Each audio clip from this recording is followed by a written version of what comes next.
Well,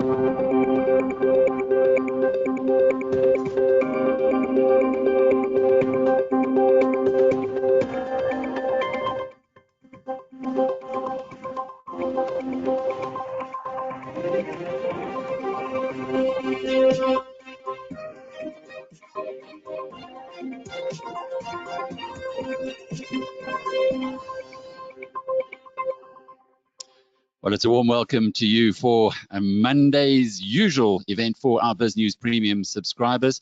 It's called the Rational Radio webinar. We used to have it at one point in time just as a podcast, but the reason why we have it as a webinar so that you can participate. So please do. Stuart Hulamin, our general manager, will explain exactly how you can do that. That isn't him on the other side there. It's a far better looking fella, our David Shapiro. Good to see you, Dave. Good to be here. Monday. And we finally got your sound right, Dave. I think it's been weeks and weeks of. Yeah. Alec, at my age, and I'm at that very fragile age, where you have to actually continue to use different kinds of webinar services. It's all very confusing for me. So I just go into panic and stress, before each webinar. But I'm glad that it's operating. When I see my picture, that's halfway there. The sound is another thing. All right. Well, I'm delighted that we now on, and I'm also delighted that Stuart has made me into the presenter, so we can now see exactly what it is that's coming up, who the guests are. Stu, before we kick off, do you want to just give us some of the technical background? Excellent, thanks, Alec. Good to be back after last week's sojourn. I hope you had fun, Alec. Just quickly, for those who can see Alec and David and hear my voice, a little high five button on the control panel. If you can give us some high fives, I see you've got a few already, which is always good news. Just so that we know it's coming through loud and clear, because it all sounds and looks good our side. Okay, excellent, Alec. They are there. As Alec mentioned, it's very conversational, so you'd like your questions as soon as possible, please. There's a little questions box on the control panel, or a little question mark, which you just click and you can put the questions through to Alec. But Alec, all good our side. Good to go. Brilliant. I think we're going to have to, Dave, we're going to have to now fix Stuart's sound, don't you think? That's probably the and he doesn't have the excuse of age.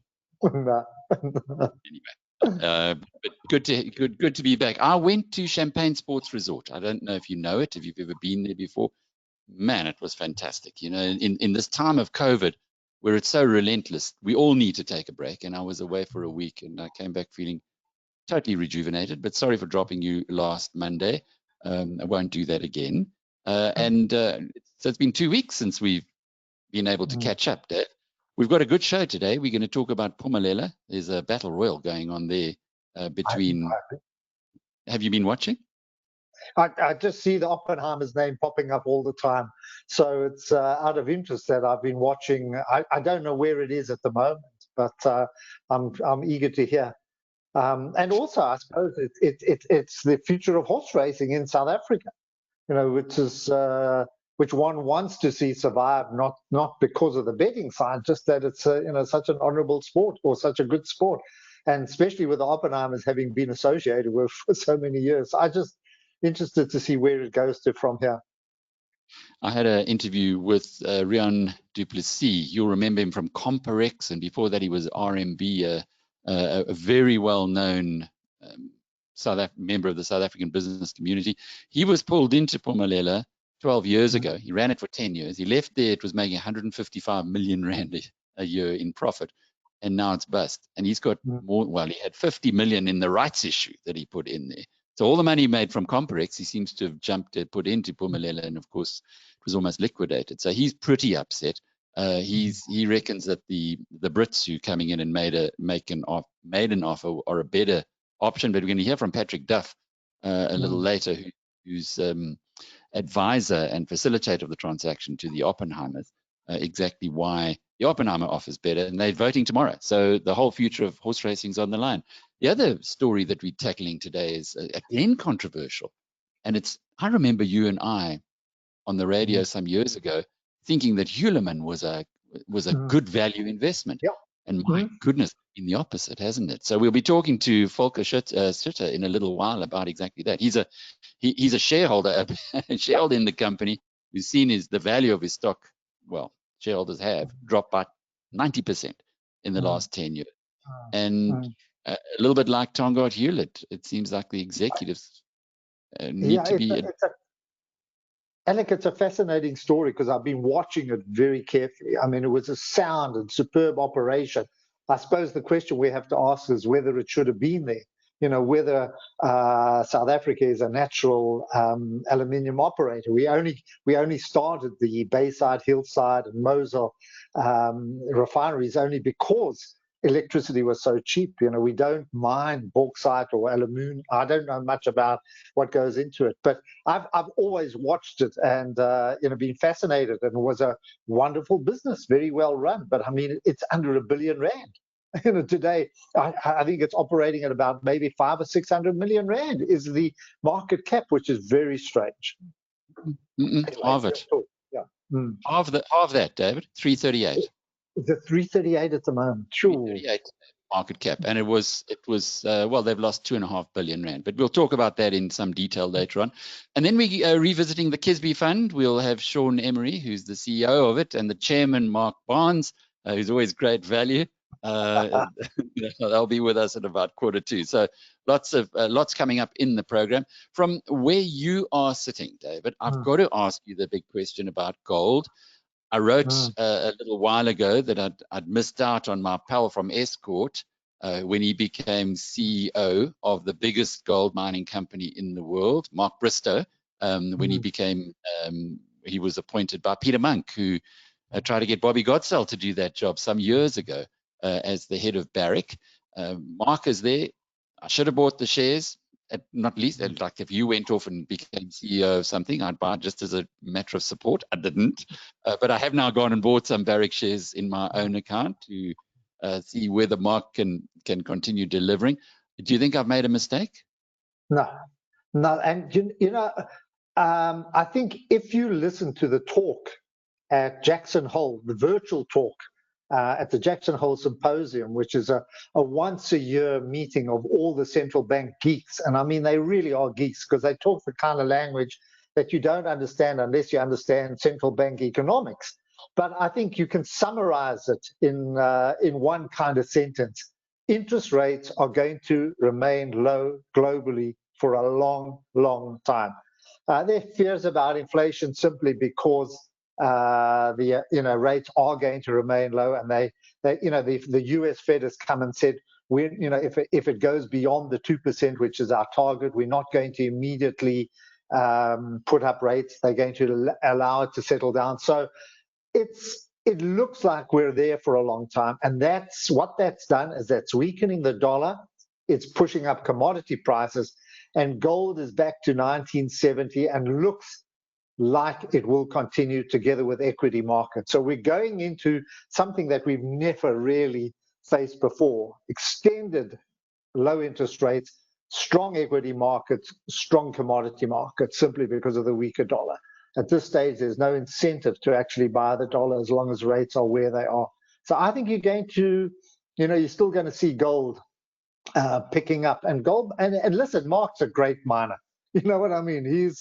I love to listen to him. Him and Kutafani are the two chaps I enjoy listening when it comes to commodities. So you haven't done wrong. I haven't done well yet. Well, I've just bought them, but I haven't done badly in making the investment. It's funny that when you look at South Africans around the world, if you had just bought into shares run by South African executives, well, you start off with Barrick, and then you add a little bit of Tesla, you would be doing extremely well. But we've spoken about Tesla before. What about all those stocks in the US that are being driven up by retail investors? They're going to continue. I don't think the retail investors are as influential as we say. They are influential and they push markets up, but they couldn't do it alone. There's another move into equity markets. Heck, if we look now, I was very nervous the last couple of weeks because we were at a critical point where we were testing the all-time highs in the S&P 500, which is the measure we use to measure US markets. And we weren't quite sure whether it was going to penetrate. It's just sliced through, and it's going. Even now, looking to the right of me, I'm just looking at the TV screen. You know, S&P futures are up again. So we're not stopping here, and this could continue for some time. And where does it stop? No one knows. And a lot of it is being driven by tech. But I have to say, the more I look at tech, the more I look at where we're going to be in the next few years, the more encouraged I am by the theme. So as long as interest rates are low, I'm choosing the tech bubble rather than the bond bubble, because both of those markets could be described as bubble. But I prefer to go into businesses that are growing. Their earnings are double digits, which I think most of the tech companies are. So, it's fascinating to witness, to see what we are doing. So, what markets are doing. But the NASDAQ, I got to give you a comparison, and this scared me. There's on the JSE, because people seem to, whenever you talk about offshore on the JSE, you go straight for process and NASDAQ. But we have got a lot of tracker funds listed there. And there's a NASDAQ tracker. I think it's a Satrix NASDAQ tracker. It's up in Rand terms from the beginning of the year, 64%. Okay, in Rand, 64% from the beginning of the year. If we look at the all share index, sorry, I'm going to use a Satrix 40, which is our favorite, which is the 40 highest capitalized shares on the JSE, which includes process, it includes NASDAQ, it includes all the gold companies that have done so well. That's up 1.5%. So the NASDAQ tracker on the JSE is up 64% since the beginning of the year. The Satrix 40, which is the JSE, is up 1.5%. So it gives you an idea of the huge difference in the performance of these markets as well. I don't want to go to the property. Oh boy, I'll give you another little view on the property one as well. But there's something to also compare with. Forget about the JSE for a minute. But the first line, the black line, is NASDAQ, the tech stocks. The blue line is the S&P 500 index. And as you can see there, this year, or since the dip that we saw in March, and that was the time to be buying, late March, early April, we've seen the NASDAQ go up quite nicely. The NASDAQ has outperformed the S&P by, what's that, 25%? 25 percentage points? In dollars, probably, yes. In Rand, it's about 40%. Sorry, 20%. You're right. You're dead right. 20%. I'm trying to remember the numbers that I took out. So, and you know what? And who's coming in number two? We spoke about it extensively here. You interviewed Magda. The Fourth Industrial Revolution Fund is also up about, I think, in the 40s, maybe even a little higher since the beginning of the year, which includes some of those, tech companies that are involved in the vaccine in Oxford, in the UK.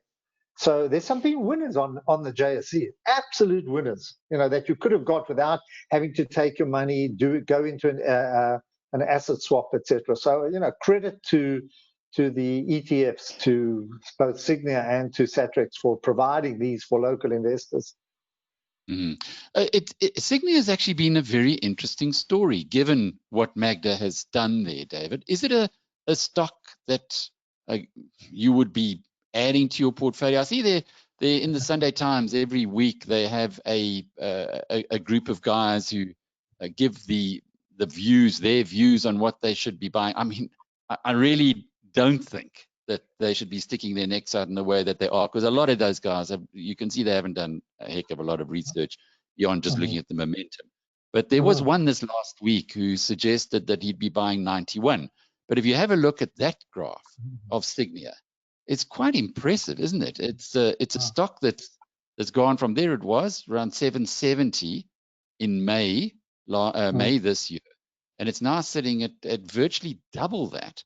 And it hadn't done a heck of a lot since then. So if you'd bought it any time in the last few years, or since the listing, you would have been disappointed until the surge that we've seen lately. She's providing good products. Signia are providing excellent products, and I think the products have outperformed the share. And I think financial services is a very difficult issue at the moment. Your fees are very low because people don't want to pay fees anymore. You have to keep the turnover going. And, at the moment in South Africa, things are tight because investors, if anything, are cashing in on their investments, particularly policies. And, you can sense it with consumers. But I think from the product, from the array that has been offered, and I've got to include Satrix now. At the moment, the one that I like very, very much is their China Fund. And Satrix have come out with a China Fund, which includes Alibaba, Tencent, Ping An, and a whole lot of other companies that I can't produce, JD.com, Baidu, and the food delivery service, Maitun something or other, I don't know. But they're really, really good, good exposure there. So you can cover all markets. And you see Mr. Buffett has now gone, it was his 90th birthday yesterday, August 30th. He was born in 1930. So he's 90 years old. And today the news came out that he's put $6 billion into a selection of Japanese trading firms. I don't know what kind of trading firms, commodity trading firms, stockbroking firms. I don't know what they are, but they're trading firms. And one has to look further into that. But so there are plenty of opportunities, even if you remain in JSE and you don't want to get involved in the local economy. By keeping your money here and looking, you can do pretty well. Just to close off with, we did touch on property a moment ago. There's Growth Point, which is the biggest property stock in South Africa. As you can see, and by the way, these graphs are available to all Biznews Premium subscribers. Just go into Wall Street Journal and you can pick it up there. It's a fabulous facility that you have. Actually, let's go to the year to date.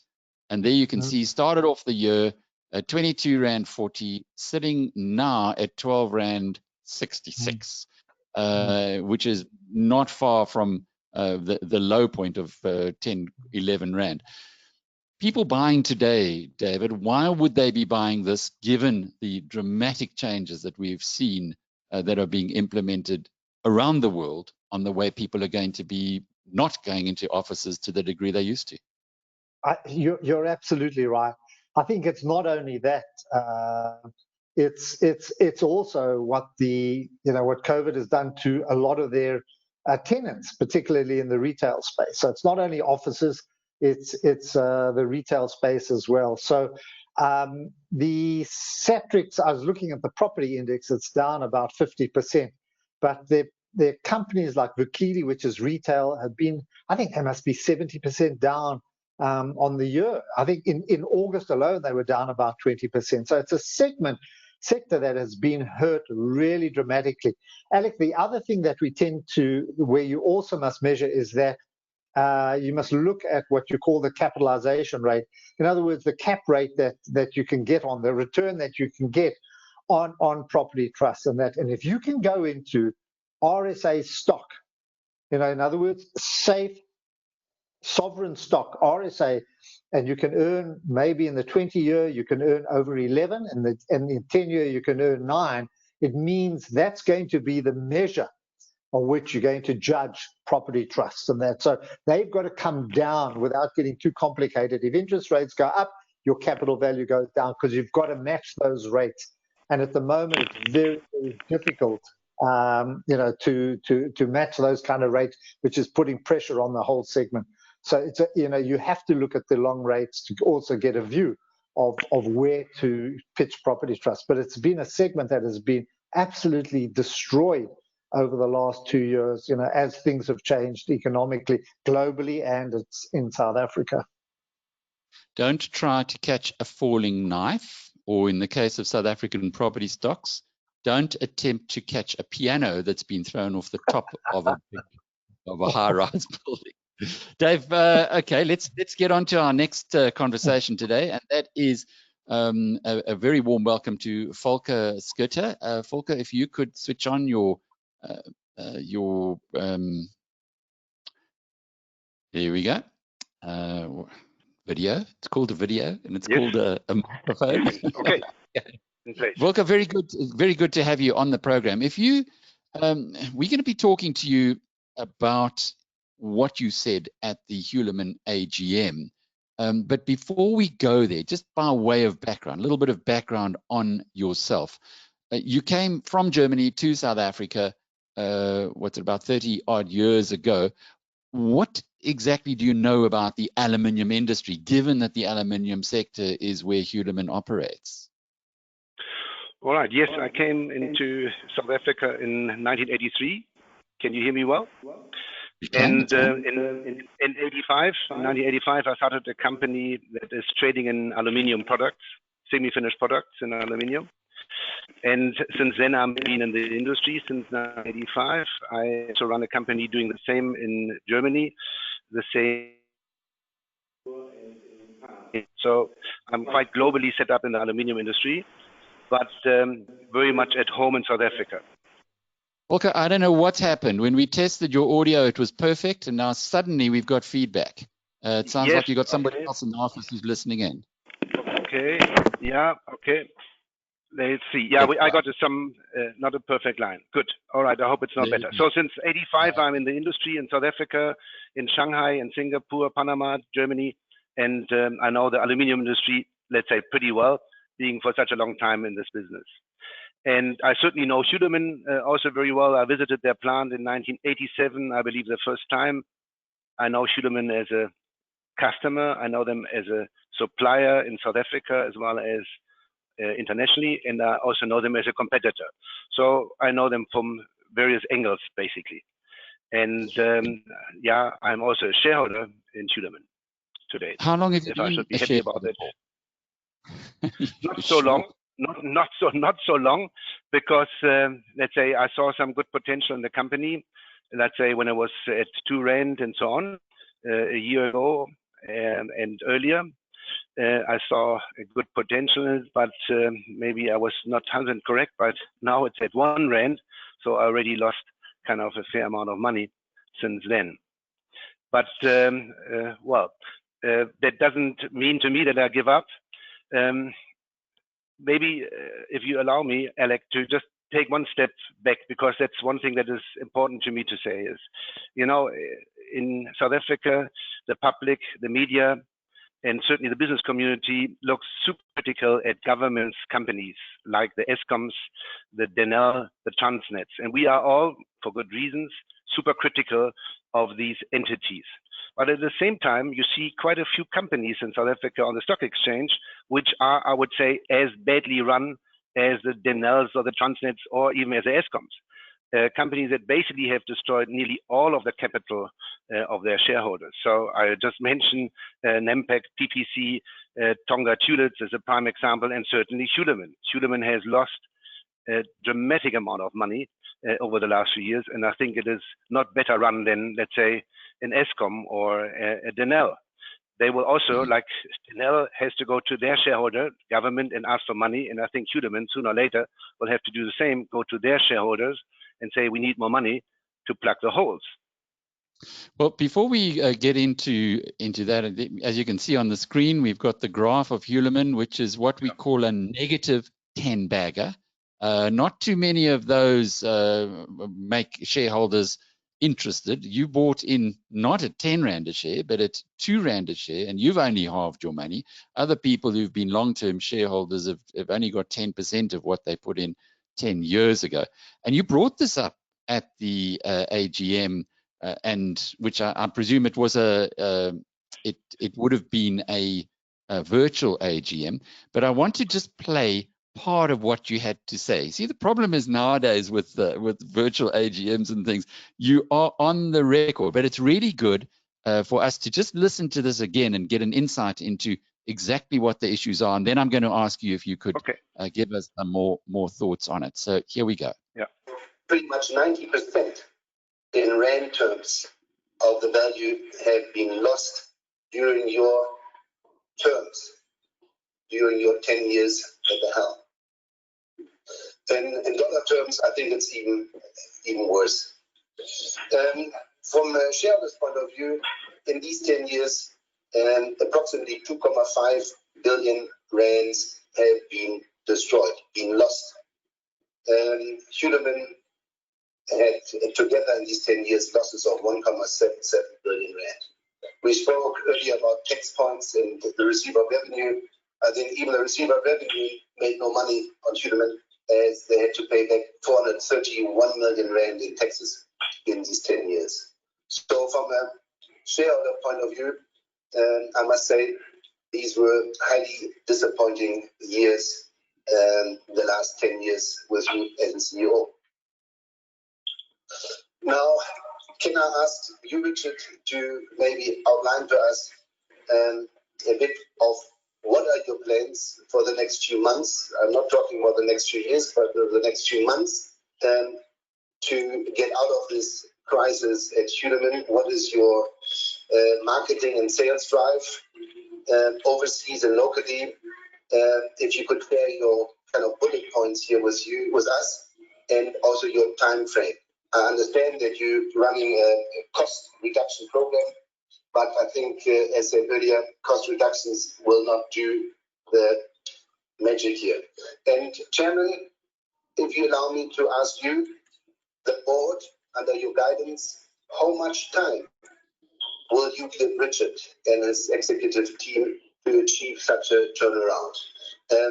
I think, my point of view, there is not much time left before the company will be in even more serious trouble. So I would be very interested to get a bit of an idea what you as a chairman and the board have agreed or discussed with the executive team. Thank you very much. So those were two very specific questions. Now, you were talking about Richard Jacob, the chief executive, who's been there 10 years and has presided over this massive destruction of value. You put the figure of 2.5 billion. How did they respond, or how did he respond to you first off?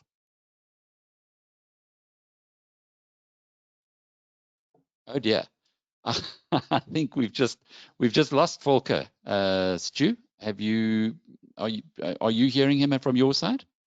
I know, Alex. It looks like he's just gone offline. I think the internet's just dropped his side. He said it was a weak connection. Okay, no problem. I know sometimes I go offline, so that doesn't help. Just to double check that he isn't there. I'm sure he'll be back in a moment. But let's just ask David Shapiro, who's also, as we mentioned earlier, who's been watching this company for a while. Dave, how would, if you were sitting in Richard Jacobs' shoes? He's been running it for 10 years. Shareholder value of 2.5 billion has disappeared. 90% negative 10 bagger. Surely the guy should and he's a lovely man, but surely he should be thinking of doing something different. What, 10 years? I mean, that's a long time. And Alec, I've never been involved in it. I've got it in my hospital portfolio simply because it's got bricks and mortars and it's got a lot of plant that there's got to be value in. But, I've always looked at it and gone through the numbers and very briefly listened to the excuses. There's been a whole lot of issues because, number one, the product that they put in is rand based. It's driven by the rand dollar rate because it's aluminium. It's an outside. It's a commodity, and then the product they sell is also dependent on the rand because it's an export side. So the rand does have a very big bearing on it. Remember, they make a lot of aluminium for cans and for various other products that they do sell and export.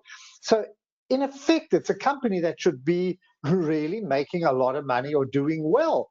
I know the aluminium market has been under a little bit of pressure because of where we are at the moment, but it's just been a litany of excuses, for 10 years. And the company, as we know today, is trading, as you said, at 300, 400 million, which is crazy. And if you track what management has said over 10 years, each year you're given a little more comfort, and then they never delivered. It's more excuses, etc. So I think it's not a company that's at 300 million, no one's going to really cover it. So you don't get any analysts looking at it. We just look at it from an interest point of view. But, as Volker says, at some point, there's got to be resolution.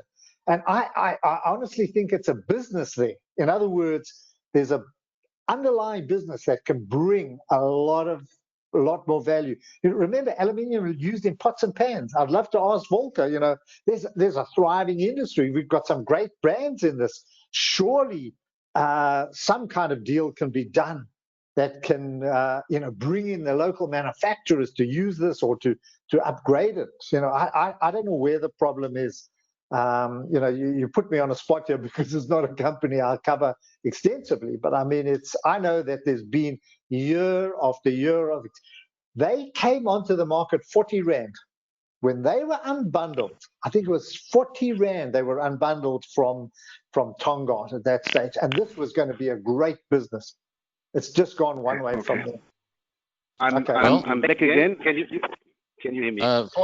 Yes, I was can. Sorry. Unfortunately, we're going to be leaving. We're going to be leaving this topic in just a moment. But the question being, how was the response from the chairman to the question that you asked of how long are they going to be giving the chief executive, given that he's had 10 years already? Alex, thanks very much. A good question. No, the response was zero. I have not heard anything during the AGM or later on. It's now 4 weeks ago. I have heard nothing from them. And I believe there is nothing to come. So the issue is closed from their point of view. I mean, I'm happy you already stated the relevant points about the 10 years of Richard Jacobs. I think the main, let's say, stakeholders at Hulamin, in particular shareholders, employees, but also customers, must be highly disappointed in the performance of the last 2 years. And as we say, downhill is always faster than uphill. Hulamin doesn't have much time to get its act together. Volker Schütte, thank you for your contribution today, and also for updating us on what's going on at the Pietermaritzburg company. Might not be a big deal for people generally looking at the market with 338 million in market cap. That's really tiny now in the context of an investor's perspective.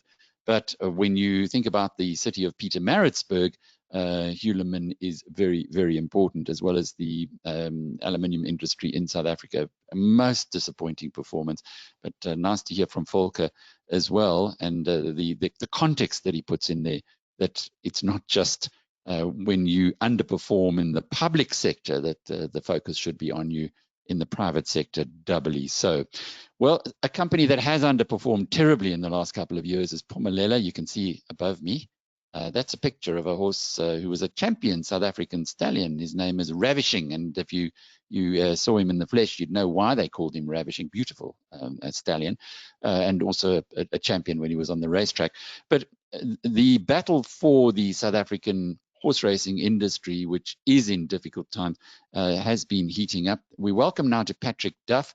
Patrick, if you could open up I can see you've got your here we go. We can see you on the screen, and there's a little bit of a profile. It looks like quite a nice picture there, Patrick, from your LinkedIn profile. Where was it taken? That was at Cinsa, sort of a northern Eastern Cape, in wintertime last year. I actually hadn't been there before, and discovered these amazingly long beaches, which are kind of beautifully unpopulated. So I guess that's why I'm looking pretty relaxed there. Fantastic part of the world. My family loves it, and they go there very often. Patrick, let's just pick up a little on the whole Phumelela story and to your involvement. As we can see there, you well educated, 2 MBAs, one at Warwick and one at Duke University. So you go to England and to America to make sure you know both sides of that story. But what is your role with Mary Oppenheimer and Daughters? Sure. Thanks, Alec. So my background is investment banking and private equity over the last 20 years, internationally as well as African and South African. And Phumelela discussions with, I guess, started going into distress, if that's the right word to call it, middle to the end of last year. Mary Oppenheimer and Daughters mandated a restructuring task team to get involved with Phumelela to the extent that it could to help out South African racing. And they started work middle of last year as well, just engaging with stakeholders. And I think with COVID, come February of this year, those discussions had to be tabled due to the stress that COVID put on to Phumelela's revenues and its ability to pay back creditors. And in stepped John Evans, the business rescue practitioner, to organize a way forward, whether it's trading out of the situation, a liquidation event, or the sale of assets. And with that, the RTT felt that they needed someone from an advisory perspective on the corporate advisory side to join their team. And I've been mandated by them to help them think around structuring what assets are attractive, what are key to assets going forward, also what's available in terms of the checkbook for Mary Oppenheimer with regards to now and then post the transaction with investment into racing. So that is effectively my mandate, to effectively help Mary and the RTT to work with the lawyers, work with the BRP in terms of putting our best foot forward to acquire assets and to do what we feel may be helpful for the racing industry in South Africa. Now, Patrick, this webinar is only for our Biznews Premium subscribers, and that's why I can share on the screen exactly how I structure a discussion like this. That's a mind map, a thing called Coggle, and it really is. If you were to read through all of that, the focus is Riaan du Plessis, who I spoke to on Friday. Now, remembering that he was chief executive of Phumelela for 10 years, so he would know the business backwards. He put a lot of his own money in just the recent rights issue. He put 50 million rand of his own family's money into it. Of course, that's worth a fraction now of the investment he made. He maintains when he left there, it was making it's true, it was making 155 million in profit every year. 2 years later, it's on the brink of liquidation. Given the insight you've had, what the heck went wrong? I think it's difficult for me to, talk around. We've done a fair amount of diligence on the asset, I think from having joined the team and having sort of been in the sort of the Phumelela buildings, I think there is a long legacy of things that have compounded over time, and I think what happened in COVID, forced a lot of those things to come out into the open. I think even prior to that, there were things that were happening from a management and control perspective that possibly could have been better. And I think there have been gaming taxes which have been, which were critical to, the cash flow positive nature / dividends nature and paying creditors nature from the respective gaming boards, or actually particularly the Gauteng gaming board, which did not flow in 2019. And that combined with, sort of the COVID environment, potentially the racing sort of industry not being quite well structured as what it could be, not sort of getting the footfalls into the tracks, the tote needing some, freshening up, if that's the right way to use it, and then the fixed odds operators coming into the market. I think all those events have, put a stress on Phumelela, which has seen it come to this position. What Riaan did say, and I think this is very relevant for the conversation that we're having today, is that when he left, the proposal was that the horse racing assets would be given back to racing people. In other words, people like Mary Oppenheimer. That never happened.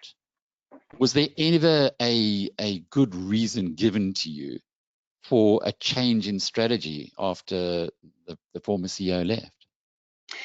No, I think Alec, I think it's important to kind of note from my perspective. I joined in May to look forward with Mod. I don't understand. I haven't had the conversations of why particular events did or didn't happen under the old guards, whether it be Riaan or John Stewart subsequent to him.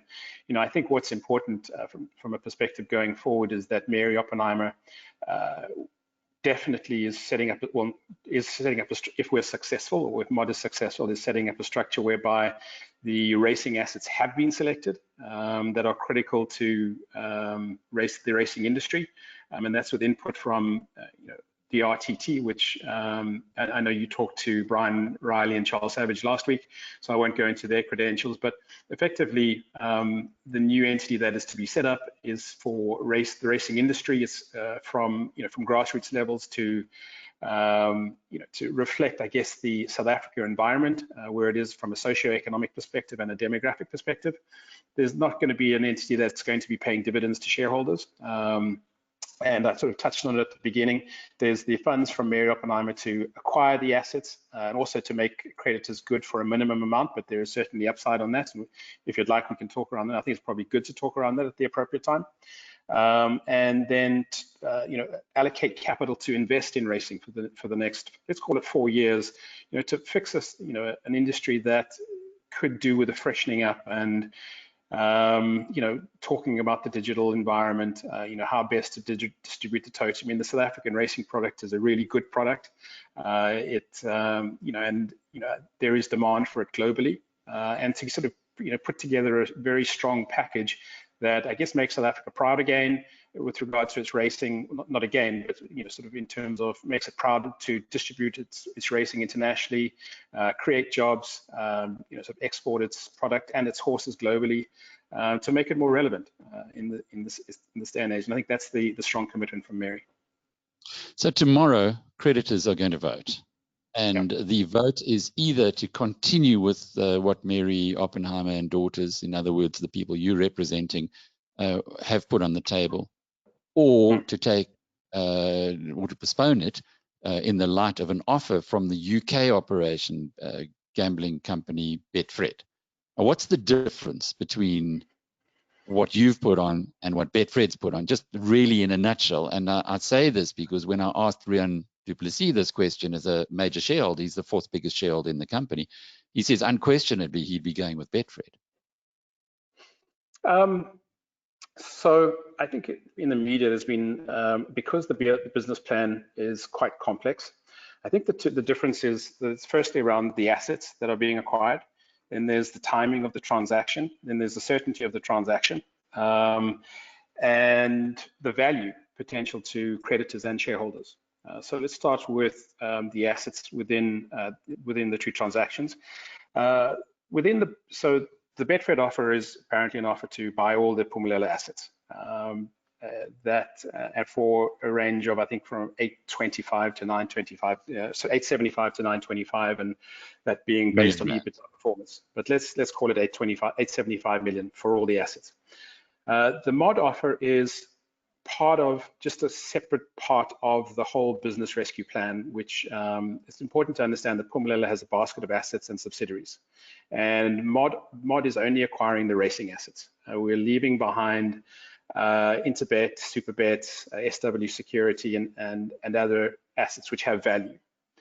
So our offer, and I saw in one of the publications, it says it's half the value of BetFred's. That's incorrect. Our offer underwrites at least 72 cents to creditors, and of that, that's a loan, and of that loan, we are buying the racing assets for 180 million, and then we've also made an allocation for 300 million for an international commingling betting business that Phumelela owns. What is important to understand is that with time, we think the BRP can create most value by selling the other assets, and we believe he may be in discussions around the sale of those assets to interested parties, because to sell the assets in a business rescue process as well as in a COVID environment, particularly if they're retail assets and tote assets and betting assets whereby people are stuck at home, maybe doesn't make the most sense.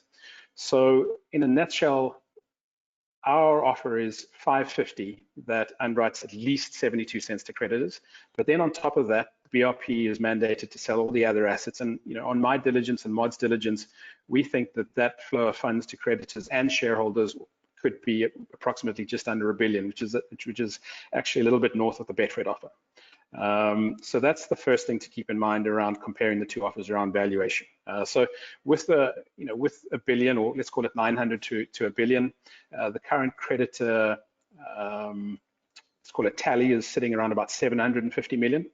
So creditors would get 100 cents, and then they are after distributions to shareholders. So there so I think by giving BRP time to sell the non-racing assets that Mod isn't buying actually creates value, certainly for creditors and shareholders, to be able to not be in a distressed asset, to allow competing bids, to give him time to negotiate, etc., as to and get people's footfalls in the doors. And we're providing funding right to November of next year, which allows people get past this year, move into kind of 2021, footfalls in the shops, in the totes, in the betting world operations, into bet, people coming back at the racing. So we think that's the best thing for stakeholders. Seems to make a lot of sense. Patrick, you know before going into a meeting your chances of success, particularly in something like this, given that the big creditors are the banks. Are they supporting you? We don't know. We've obviously had conversations. And we would like them to support us, but at the end of the day, the banks need to submit to their credit committees and look for certainty and timing. And we hope that our offer sort of reflects those in terms of certainty, timing, and risk. And I think another difference around the BetFred offer is, we've signed our loan agreements, and those funds will flow into the business and to creditors in October. The BetFred offer, which BRP has just published, is an agreement to agree. There's a long way to go in terms of negotiations, final terms, etc.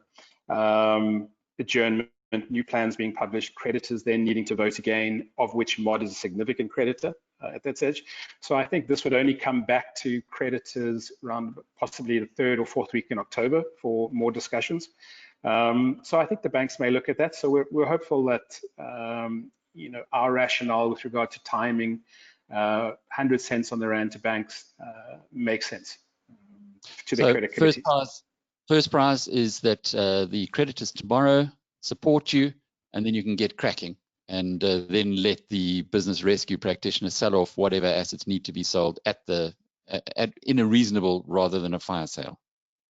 Yeah, definitely. I mean, I think tomorrow is the first big step. I think there's an awful lot of work to be done, firstly from the assets being acquired, and then from an industry perspective in terms of gaining alignment. I think, the RT team and MOD and industry participants in this day and age need alignment to create a strong product, just from an economic perspective. And that's also a body of work that needs to be done.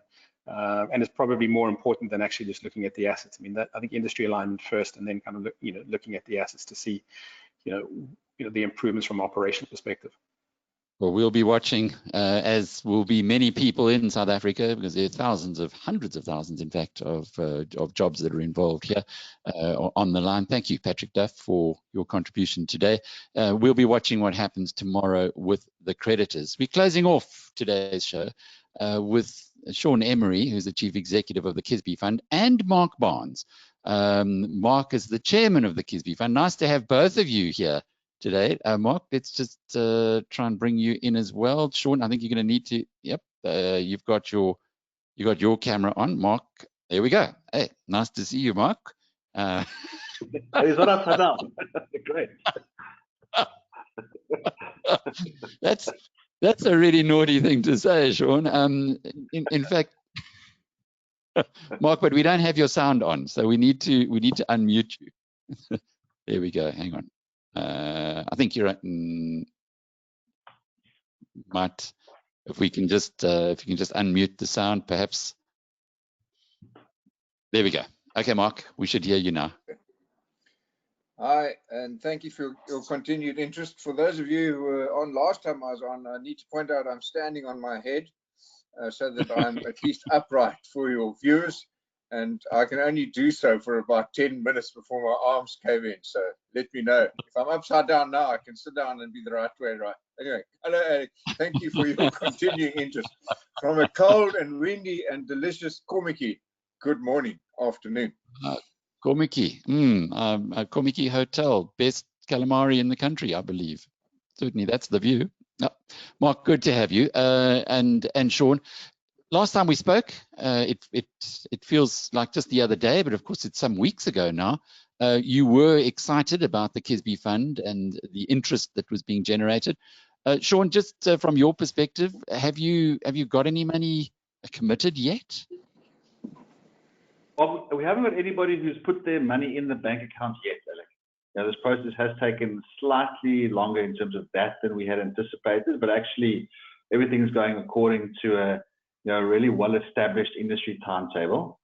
Mark's doing whatever he can to bend that timetable, but as only he can, right? He's pushing through those barriers and is making some rapid progress in doing that. But we're getting much closer. clearly. But yes, the short answer to your question is we don't have money in the bank for any of the parties yet, but there's significant interest and a lot of due diligence on our side going on.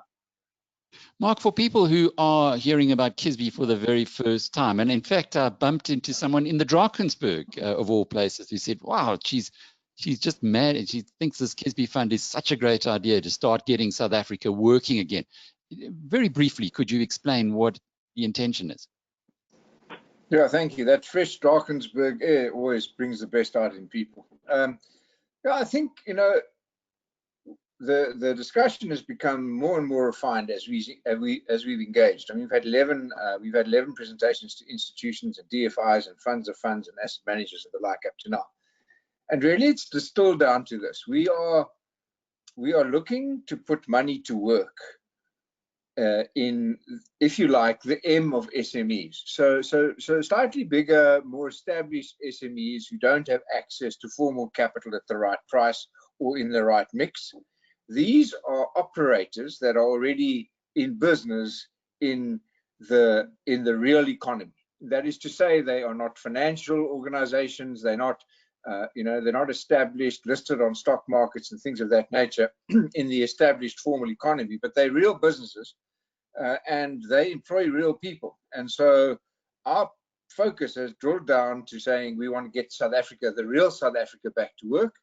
And we find ourselves creating a new asset class somewhere between the established capital markets of the JSE and the bond markets and the totally informal cash-funded markets where we would argue that predatory finance prevails. And so we're trying to find and likewise, we're trying to fill the gap between private equity that wants too much of your business and banks that won't give you enough as a loan. And so that mixture of capital focused on real businesses is what we believe has in it the foundations of a middle class, and we're putting money into those businesses. That's what we're trying to do: save jobs, create jobs, build a middle class. So it's the classic disruption role in a way, in that you're getting in between areas, in, as you said, in the financing side, and also an area that's neglected.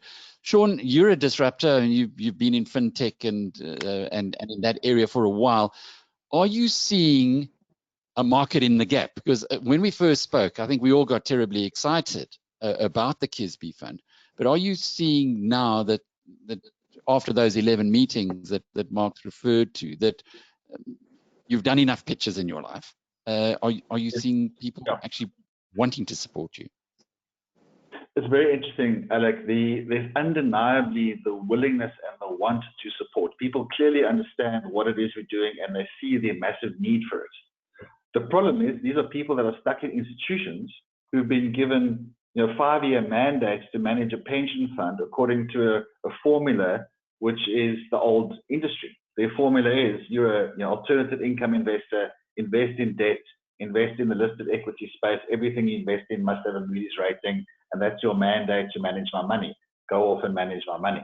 So we're talking effectively to these people who are providing a service to the funds, and they actually are funds, and they have a very specific mandate. And what we're doing doesn't fit into that exact mandate, but they want to get their money into our fund, and we've got to find the right mechanism for them to do that. And explain to them, actually, yes, we are a debt fund, which is a combination of debt and equity.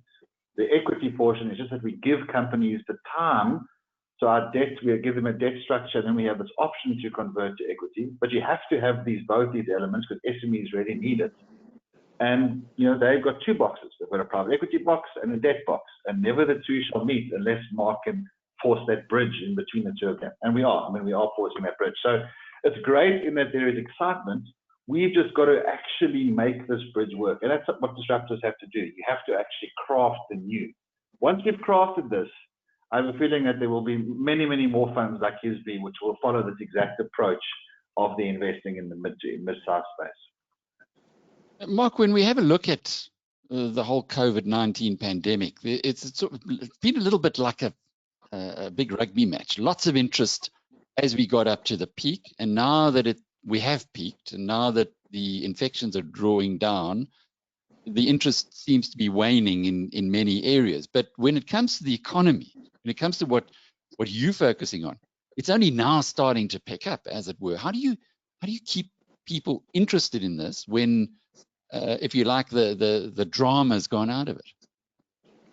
Yeah, it's it's fascinating actually. You know, Sean put the nail on it. Is that people are going, okay, Mark, we want to do this. Can you just help us explain it in this way so that it fits into our mandate?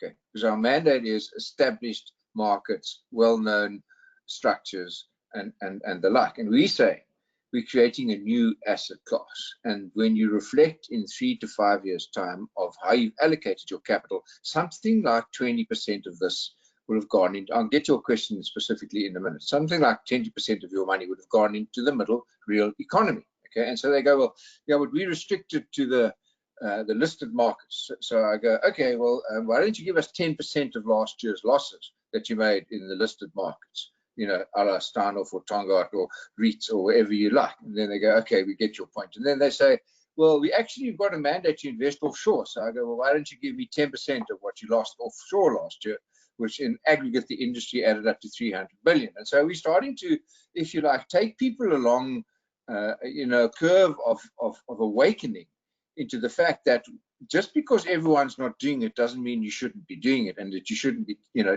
leading it. The interest in the asset class is overwhelming. We get through that speech in the first 10 minutes of a 1-hour presentation. And people have got money and they want to do it. And that's not just locally.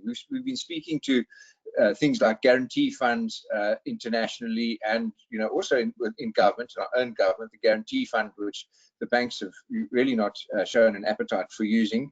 We're in discussions with them about things like that. And so we are going to find a new pool of thinking. And we would argue that the fully priced markets are not where you want to put you know, long-term investment capital on behalf of pension funds and the like. And we would argue that the markets are almost by definition fully priced. And it's taking, and our fund isn't COVID driven. I mean, COVID's just one of the causes. And I actually think COVID's going to, for the survivors, COVID's going to end up in a whole lot of fitter companies, more competitive, better qualified to do business, but with not enough, you know, work for all of the people, a big job losses. And we are focusing on giving the funding for expanding those businesses so that they can re-employ or you know, employ new people and grow. The businesses that we're looking at, they typically have a profile of forward growth that's in excess of 20%, double-digit numbers for sure. And so it's not just a COVID thing. I think people are moving away from the traditional markets reluctantly, not because they don't want to go, but because their mandates and the people behind them are not with it yet. And let me say one more thing about that. I mean, it would be my view that the world of capital allocation and credit extension is changing fundamentally as we speak because of technology and new ways of thinking. Okay, and so if you think that the only pools of capital are going to be the JSE or the banks, you're not right. And so we are trying to go into this forest of more exotic animals and bring out a perfectly clean, edible meal. And when we get there, the first movers will have had the first returns. And so I think they are convinced. We're just doing the homework. It's delayed us a bit in the sense that we've had to relook at some of our structures, relook at the data room, relook at the tick boxes that people need to go through once you've sold it. But I mean, our data room, our investment memorandum is ready on the next week with all the changes to structures, and we expect commitments. We expect capital more like in November now than we did before. Is there enough? Are there enough investable assets for that capital? Well, I absolutely. I mean, when you say, we look, our ambition is to raise a fund of between 1 and 5 billion. That's not money in the terms of the size of the middle economy. I just think we are all ignorant of it, and I say that with caution. But the informal economy is huge, but it doesn't necessarily pay full tax or participate in UIF and all of those kinds of things, because it just hasn't got growth capital. It's got sustenance capital at best.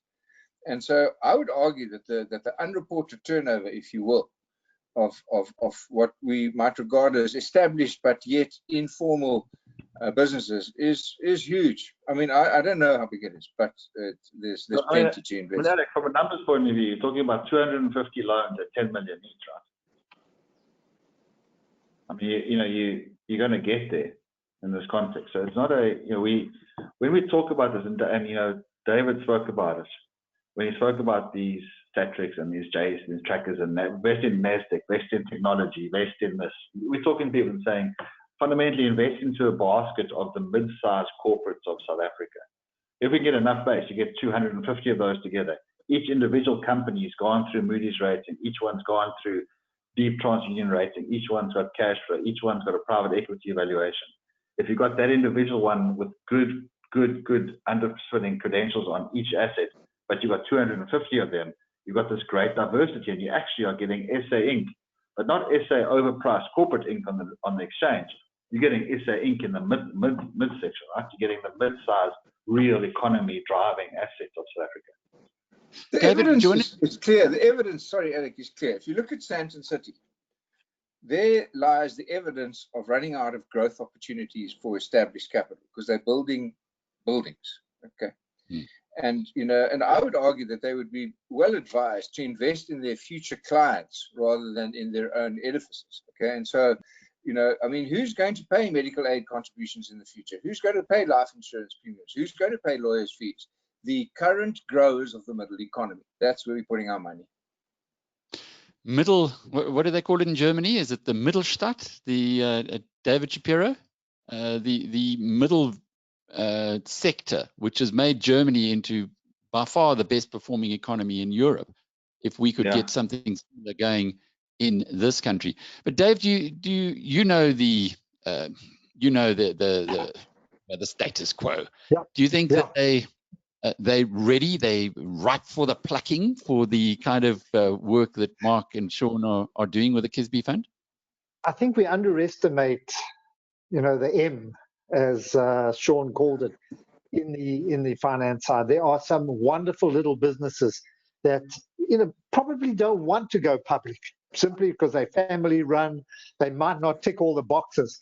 And from my point of view, those are the people I talk to on a personal level, personal friends, etc. And they're vulnerable, and they are terribly vulnerable in these kind of conditions. And one has to save them. We're not talking about the Hulamins and all the other businesses that are going in, that are finding time stuff. These are profitable business. They might be making protective wear. There might be a little furniture factory or a pharmaceutical businesses there. You have no idea how many little businesses are like, they are like this. Where do they look to? Where do they come to if they do need money in these extremely difficult times? You touched on one thing that was important, Alec, and that was the worry that as time goes by, the momentum starts to slip. And that's what worries me more than anything else as well, that they start to become despondent and they don't want to put the energy in and they just, let's just trade out of this. So I'm a bit scared of that happen. But I'm with Sean and Mark. I think there's some incredible little businesses here that just, Buffett used to say these are businesses that don't read the headlines. In other words, they're not put off by the news that they read. They just come in each day and manage to find a deal here and there, manage to find a customer and so on. Almost like Volker came, with his talking with his Hulamin. He came here in 1983. Those kind of businesses. So yeah. So I wish them all the best, but dealing with pension funds and institutions that tick boxes is not the easiest thing to do. But Mark, you are confident you're going to drive that bus through and get people to think differently. They are thinking differently. It's whether they can actually, be a bit of a pioneer and go like, listen, guys, I want 5% of my money in this thing, and fight for it, because it's actually becoming clear that if you leave your money circulating in established capital, you're not going to be leading the returns league in 5 years' time. And so some of them see that, and they're almost asking us, find us a way into this thing. And I tell you, other things that we didn't think about as much in the beginning was philanthropy funds. and people that are prepared to underwrite and guarantee this, because it has become a social cause. Jobs in South Africa is like center stage on everything, and so we're starting to talk to way beyond asset managers and DFIs, and you know, we're talking to guaranteed providers.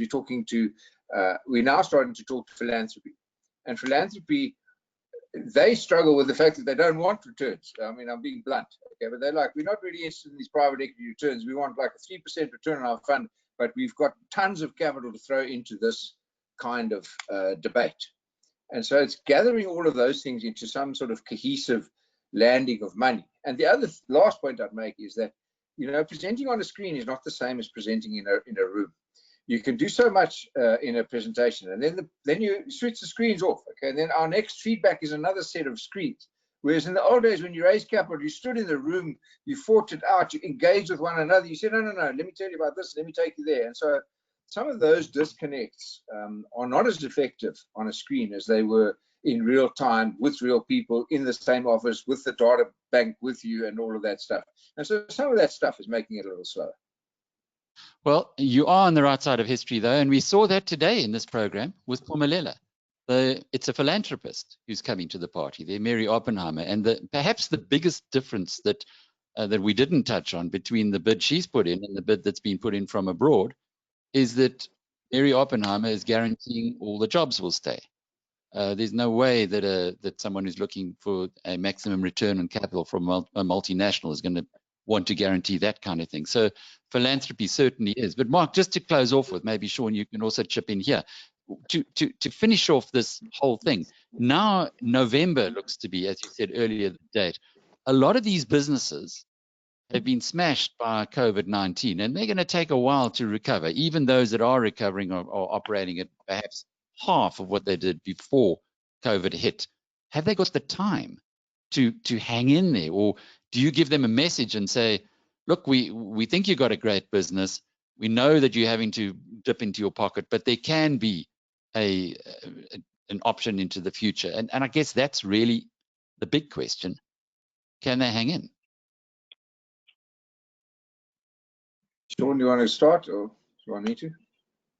No, you can sum up at the end. Then we'll have to tie it in a bow and fix anything I get wrong, Mark, which is your role, right? So, Alec, you know, you ask. I mean, this is a question that keeps us awake at night, keeps us driving this process forward as hard as we can. The businesses you're describing at the moment, and that David described, we are talking to them. We're getting people approach us all the time. They've heard of us. They know we exist. I mean, the demand is really large. The investment opportunities are amazing. I do think, though, we've set ourselves an internal target. If we don't get it by the end of the year in this context, no, we really need to think about this in a different way, because it's, you know, these businesses, somebody else, if it's not us, someone needs to get in there. We've got to get in the space. South Africa needs to get in it. I mean, the banks are trying, everyone's trying to get in it, but South Africa needs the space, and we will drive forward until we get it done in some way. Even if it means we have to hand it over to someone else, but it's got to get in there quickly. But time is of the essence. It is an urgency thing. Yeah. And I mean, we feel it, and our customers feel it, and when we get people approaching us, feel it too. Yeah. So I think the banks have financed the first 6 months. I mean, that's a very crude statement, but I think that lots of people have been given leeway on their mortgage payments and on their rental payments and on their what. But I think that's run out now, because the suppliers of that capital, we've seen the results in the banks, we've seen the provisions, we've seen all of these things. They can't do another round of that. Okay, so what's next is not lenient capital. It's not deferral of because deferral really just compounds your liability. Let's all get real. Okay, it's now time for new capital to go in there, and the reason why asset managers have to invest in this space is because those are the suppliers and the premium payers and of the real economy. These are the people that are in the supply chain to SAB or in the supply chain to wherever. Okay, the people that manufacture the widgets, which are part of the car, or the rubber, which is part of the tires. We need to go there. And I think the people that are investing in the established companies are starting to go like, is there supply line and are there offtake agreements valid and financeable? And that's where we'll play below that formal market where they're investing now. And we're saying we're underwriting your future, my friend. Thanks, Mark, Sean, for the update on the Kisby Fund, and we will be keeping in touch with you as we go ahead. It's of a national Thank you interest. for your interest. We appreciate it. Well, it's national interest, Mark. We all got to be It's interested in this national stuff. interest. You took the words right out of my mouth. There's a song about that somewhere. Good seeing you again. David, just to close off with, Mr. Shapiro, interesting program today, interesting show as always. But I quite like the Kisby connection, if you think of what Mark was saying there about the philanthropy and how COVID's changing the approach. We've got to keep the wheels of the economy rolling, and actually below the level of the Sun Internationals, you can go to shareholders and pick up 1.2 billion rand in additional capital to bail them out. And what happens to the next? Well, Mark explained it in the supply chain. It's they're little businesses all between. When you go to Woolworths and you go buy all that wonderful fruit, that's not one big marketer. That's lots of little producers that are supplying Woolworths. They go select the best. So you can use the same kind of analogy to any kind of business along the way. Who makes the clothing, who makes the shoes, who makes the widgets, and so on. And that's where one has to focus. It's not the large companies. And you've got to save them because they generally either mom and pops or they've got very family businesses or something like that, but still very, very strong and are the foundation of any economy, not only the South African economy, of any economy. So, yeah, I hope they're successful and I hope they're able to raise the money. Imagine the frustration. You've got a good business. You know that it's well managed. You've got your systems in place. You've been doing it for decades. Your family's been at it. And now you get something outside of your control, like COVID, which is just wiping out your business overnight. You just need a little bit of help for a short term, but no one's going to give you that help. No one. And you know what happens, Alex? Just think of COVID, and it happens globally. It's no one's fault. It's not their fault. It's not these businesses' faults. Even if we take that to the hairdresser and the restaurants, they would just close down. And a lot of these places have put in an enormous amount of time, years into establishing their brand, their well-known, or their skills, and overnight they're gone. And yes, it's very easy for a large business, a Walmart or a Pick and Pay or that Dis-Chem, to overcome these short-term situations because they've got a lot of reserves. But for little businesses along the way, it's not that easy. And this shouldn't have happened. The fund shouldn't have been there. The banks were supposed to bridge the gap. The government was supposed to bridge the gap. It hasn't happened. It hasn't happened. I'm trying to get out of here. Yeah, and particularly when you're thinking of the tourism sector as well. But anyway, Dave, it's been great chatting again, as always. Stu, we've overrun our time a little, but I'm sure that hasn't been anybody or hasn't made anybody unhappy. Do you want to just let us know where the recording will be? Excellent, thanks, Alec. Great stuff as always. I've put the YouTube channel link on the control panel, so all those still listening. If you click on there, you can get this video probably in the next couple of hours. You just need to process it, Alec. But that's where we put all our webinar videos. So it's not just this one there for people to see and catch up because lots of interesting information. Fantastic. Thanks, Stu. Thanks to all our guests today. And thanks most of all to the Biznews Premium members who participated in this webinar. Look forward to next Monday. Until then, from me, Alec Hogg. Cheerio.